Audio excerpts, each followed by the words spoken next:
La démonstration d'identité sinus alpha plus bêta égale à cosinus alpha multiplié par sinus bêta plus sinus alpha multiplié par cosinus bêta. Bonjour.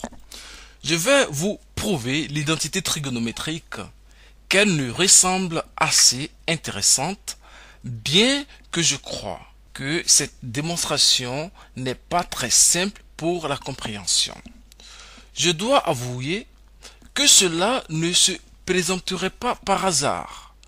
Je ne dessinerai pas cette figure par hasard. Supposons que nous devons trouver un niveau moyen d'inscription de sinus alpha plus bêta qui est égal à alpha plus bêta sur où alpha et bêta sont des angles séparés. Donc, si j'avais le sinus de 40 plus 50 degrés, ça serait seulement le sinus de 90 degrés. C'est très simple. Je pourrais encore écrire comme la combinaison de sinus 40 et de sinus 50 degrés. Vous allez comprendre à quoi cela aboutira. Retenons au plan, je vais choisir une autre couleur. Supposons que cet angle alpha et cet angle bêta. Et tout ce grand angle, c'est l'angle alpha plus bêta. Il nous faut trouver sinus de l'angle alpha plus bêta. Donc sinus de alpha plus bêta. Le sinus, c'est tout cet angle. C'est le rapport du côté opposé à l'hypoténuse. Si on utilise un triangle rectangle A, B et C ou B à C. Le côté opposé sera BC, c'est-à-dire qu'il est BC. Je mets ce petit trait ici, divisé par l'hypoténuse BC sur AB. C'est le triangle de l'angle alpha plus bêta. Peut-on écrire BC sur AB? Autrement dit, regardons ce qu'on peut faire. Probablement, une personne qui aboutit à cette preuve, la première seulement exprimerait, et c'est-à-dire peut-on écrire BC sur AB? Autrement dit, BC, toute cette longueur, est la somme de BD et EF. On le fait parce que c'est une ligne droite horizontale. On le verra dès qu'on regardera tous ces angles droits, c'est-à-dire que BC est la même chose que BD plus EF. BC est la même chose que BD plus EF divisé par AB. C'est seulement présenter BC comme une somme de segments. C'est tout ce que je fais. J'espère que vous avez compris. Maintenant, on peut écrire comme BD sur AB plus EF sur AB. Cela ressemble à une somme des rapports absurdes, n'est-ce pas?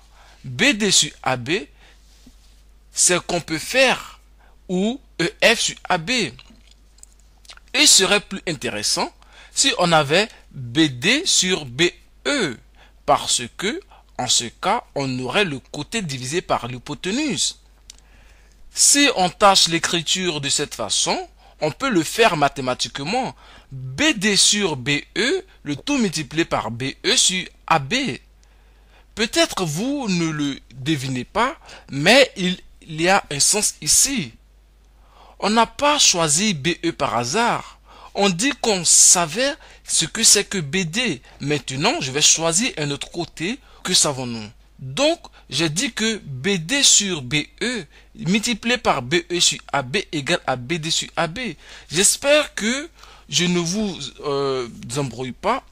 Vous comprenez? Ces deux éléments seront réduits et si on multiplie ces deux fractions, on retournera à nouveau à la fraction origine. Je voudrais savoir si que vous avez compris que c'est la même chose. Passons au deuxième terme. Il serait bien si on reflète EF comme le rapport de quelque chose. Supposons que l'hypoténuse de ce triangle rectangle est AE. Faisons-le. On met plus ici. EF sur AB est la même chose que EF sur EE multiplié par EE multiplié par AE sur AB. On multiplie les fractions encore une fois. Elles seront réduites et on va voir ce qu'on avait. Je le représenterai Pour vous faire comprendre mieux que c'est la même chose, il suffit seulement de multiplier ces fractions. Trouvons encore quelque chose d'intéressant dans cet étrange triangle et figure que j'ai dessiné. Si c'est l'angle alpha, on a un segment AF et EF qui est perpendiculaire à AF. D'accord? DE est perpendiculaire à EF. Donc, DE, ce segment et AF sont perpendiculaires. Si AF est perpendiculaire à DE et AE traverse ces deux segments, qu'est-ce que c'est? Les angles internes, à mon avis, ils sont appelés angles internes. Quand une ligne perpendiculaire traverse deux lignes perpendiculaires, voilà pourquoi ce angle est alpha. Vous devez imaginer une longue ligne droite ici, une longue ligne parallèle ici, et voici une ligne droite qui les traverse. Il est possible que cela vous semble être compliqué, et peut-être il faut recevoir un peu un article de géométrie où il s'agit d'une ligne parallèle, mais j'espère que vous comprenez tout cela. Si c'est un angle alpha, voici l'angle complémentaire, c'est-à-dire il est 90 moins alpha. Ce temps est 90 moins alpha, alors ce temps est de 90 degrés. On sait que la somme de ces angles, cet angle et cet angle doit être 180 degrés. Donc cet angle doit être alpha. Je veux dire, si c'est difficile de comprendre, voyons un autre. Alpha plus 90 moins alpha plus 90, qu'est-ce qu'il y a? On réduira alpha et alpha, vous aurez 90 plus 90, c'est 180. Donc on sait que ce temps est alpha. Je sais qu'il est écrit le menu et il est difficile de le lire. Donc ce temps est alpha. Repassons tout ce qu'on a fait. Qu'est-ce que c'est que BD sur BE? BD divisé par BE, c'est un côté contigu de l'angle alpha, c'est-à-dire l'angle connu. BD sur BE, c'est cotégu, divisé par l'hypoténuse, c'est-à-dire le cosinus, c'est-à-dire cosinus alpha. Qu'est-ce que c'est que BE sur AB? BE divisé par AB, si on regarde ce triangle rectangle, on verra que c'est le côté opposé à l'angle bêta, multiplié par l'hypoténuse. Qu'est-ce que c'est? Le rapport du côté opposé à l'hypoténuse, c'est le sinus.